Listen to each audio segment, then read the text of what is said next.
La tradition est respectée ce 4 mai 2022 à l'École supérieure internationale de guerre à l'occasion de l'ouverture du colloque international ESIG 2022. La cérémonie que préside le ministre délégué à la présidence chargée de la Défense, Joseph Betty, à Somon, se déroule à l'amphithéâtre de la dite école en présence du secrétaire d'État auprès du ministre de la Défense chargé de la Gendarmerie nationale, Yves Landry-Gallas Etoga, du général de corps d'armée, chef d'état-major des forces armées, René-Claude Meka, du général de division de l'armée de terre, de l'attaché de sécurité intérieure près de l'ambassade de France représentant l'ambassadeur de France au Cameroun, des officiers supérieurs et une importante délégation d'universitaires. Organisée au profit des stagiaires de la 17e promotion de l'ESIG, le thème des travaux est transition énergétique et neutralité carbone dans le monde, quelle posture au-delà de l'écologie pour l'Afrique. Pendant 3 jours, il est question pour les 60 stagiaires originaires des pays africains et de la France de faire un état des lieux des dynamiques actuelles liées aux questions énergétiques mondiales, ceci au regard de la place importante qu'occupe l'Afrique dans cette problématique.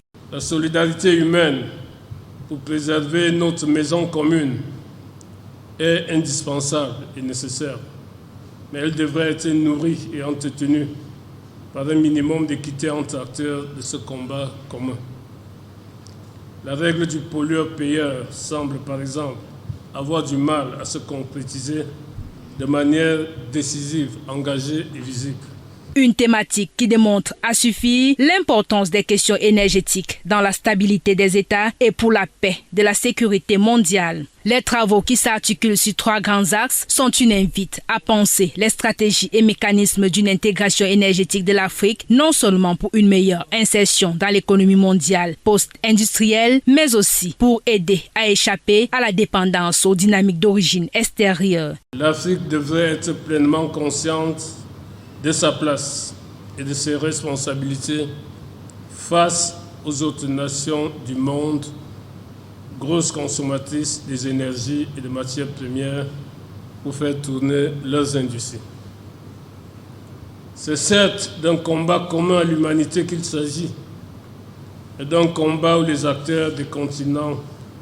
ou des 2 hémisphères sont parfois loin d'être sur la même longueur d'onde, ni munis des mêmes arguments. Des universitaires travaillant régulièrement sur des questions de défense et de sécurité animent les travaux, parmi eux le professeur Paul Elvic Bachom, président du comité scientifique du colloque, et le professeur Chantal Pélagie Essono Belomor qui dit la leçon inaugurale.